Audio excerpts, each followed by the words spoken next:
The latest Pompey news, updates every day from the Pompey Sound news desk. Here's how the final hours of the window unfolded, as the clock ticked through the afternoon and the rumour mill went into overdrive.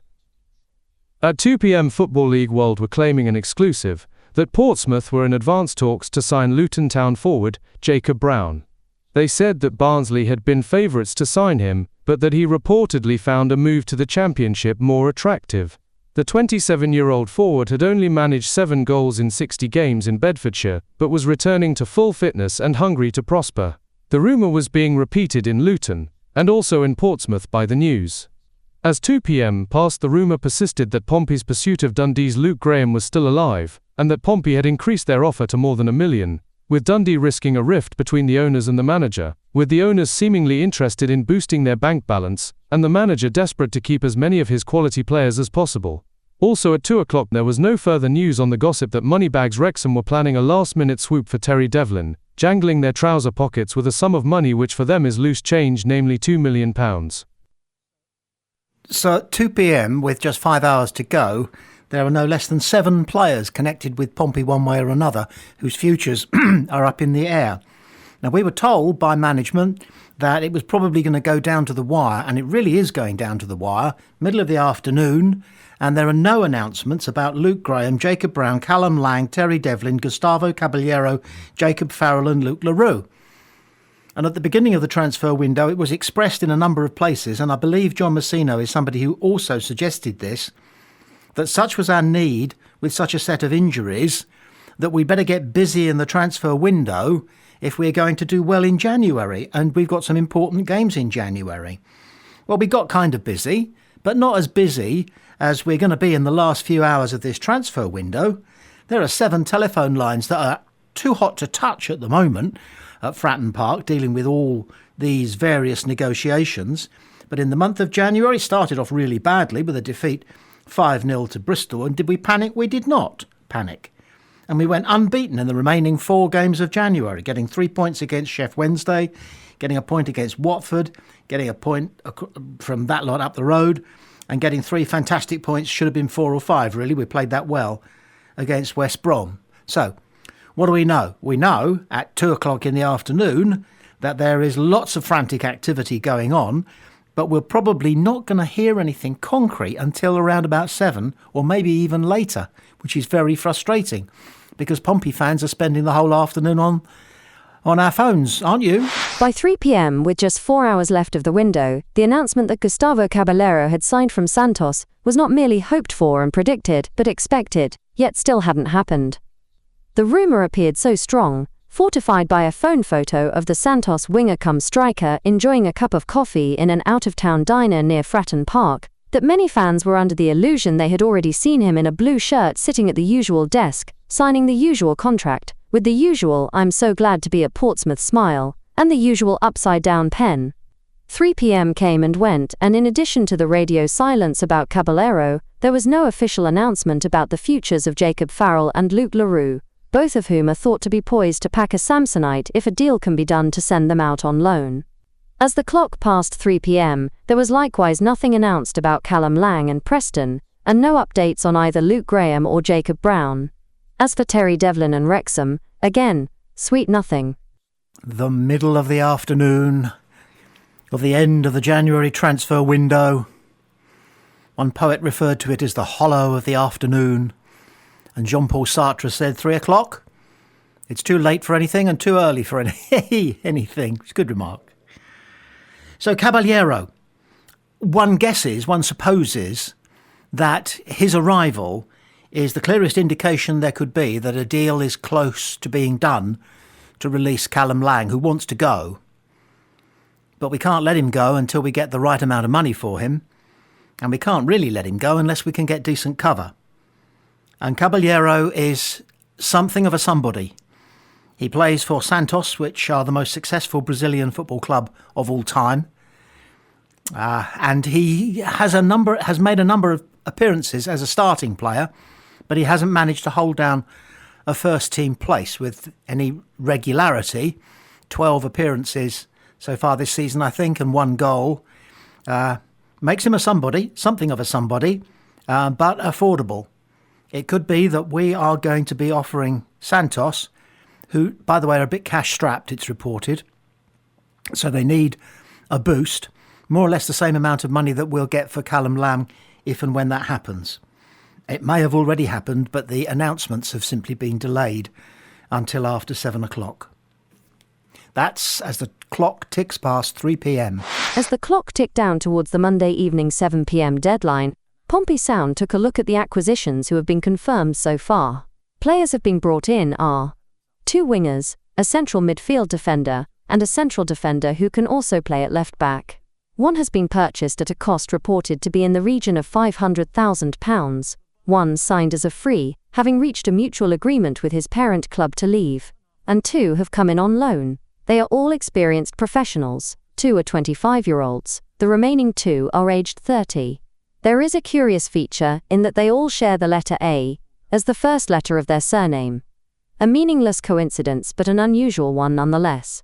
Ibu Adams, a defensive midfielder, signed for Pompey for 2 years from Derby County. EJ Alisi is a central defender on loan from Sunderland. Meleni Ali is 25 and is here on loan from Luton, and Keshi Anderson has signed a contract as a free agent, having been let go by Birmingham. So the thinking behind the acquisitions that have been confirmed so far is pretty straightforward. They're players who are experienced, so they will hit the ground running, and some of them already have. But they're plugging gaps in our squad lineup, the arrangement of the squad, caused by injuries, defenders and wide forwards. John Messino, though he loves versatility, he still wants to have 2 people vying for each position on the pitch in his preferred 4-2-3-1 formation. So he started by plugging in the places where those holes were those potholes were the biggest. And now we move down to D-Day, on D-Day, which is 7 p.m. on the Monday that the transfer window ends, with no less than 7 players having their futures discussed as possibly leaving, possibly coming to Pompey. That look at our confirmations took us past 4 o'clock and still nothing. And it's not just the 7 men that we're talking about whose futures, along with the future of the club, are up for grabs in a state of flux. Luke Graham, Jacob Brown, Callum Lang, Terry Devlin, Gustavo Caballero, Jacob Farrell and Luke LaRue.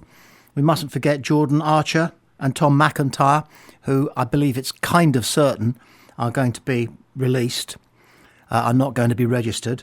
And there's a strong possibility that Florian Bianchini, who we can't send back to Swansea, is also not going to be registered. So that is a total of 10 individuals out of a playing squad of around about 35. I know some of them aren't with us yet, but we have a playing squad of 35 and 10 footballers connected with Portsmouth one way or another, who, with the time at 4 o'clock on the afternoon of the deadline, which falls at 7 p.m, in other words, 3 hours from that point, apparently, don't know where they're going, what they're doing. It got to beyond 4 p.m. The sun is getting watery, the tension thick as cowboy soup. Less than 3 hours to go before the transfer window closes, and with 10 players' futures in a state of flux, not to mention the overall future of Portsmouth Football Club, another hat is thrown into the ring, that of central defender Madiodia Dia. This tip comes from the occasionally reliable source of transfer guru Fabrizio Romano, who says that Pompey are closing in on a deal for the central defender who is a Senegalese, and who plays in the second tier of Norwegian football. There remains no concrete news about any of the other 10 deals that are in one state of flux or another behind the scenes at Fratton Park. OK, so it's worth me now passing on to you that, according to Fabrizio Romano, the deal has been done. And it's being released as an exclusive story, no longer a piece of gossip, which it never was. We didn't hear about it, did you? But it's definitely, according to him, now a done deal, and he is on his way.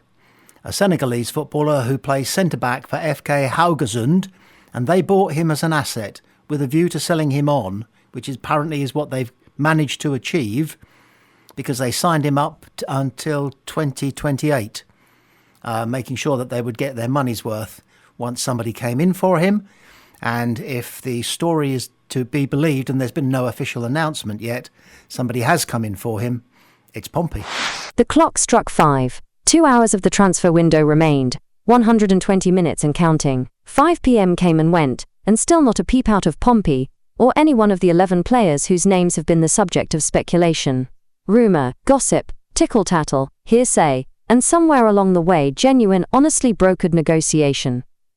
John Mousinho swung the spotlight away from the transfer window and onto Pompey's latest injury news, revealing that Kobe Bishop was to undergo a scan as soon as the swelling on his ankle had decreased, and that Harvey Blair has been set a target of February the 14th for his return to action. Well, it's something concrete, isn't it? The injury news, but it's well timed by John Mousinho. Bit of a smokescreen, really, just to take the heat and the limelight away from what must be pretty frantic goings-on at Pompey.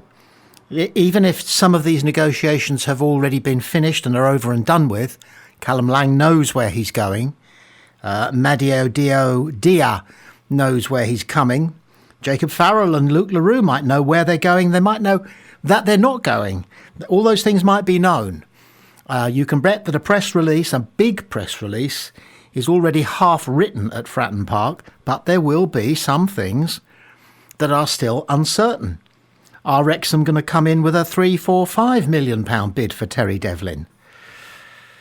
Is Gustavo Caballero actually signed? If he is signed, then why hasn't that been revealed? Because they're rolling it all up into one big announcement, I suspect. Jacob Brown doesn't seem a particularly likely acquisition if Caballero is in the country and possibly already in the building. The Luke Graham one is the fascinating one. It's going down to the wire. Pompey have got their noses in front of the other clubs who are interested in this prodigy. It's down to how much. One figure that was quoted in one newspaper was that Pompey are bidding now north of £1 million.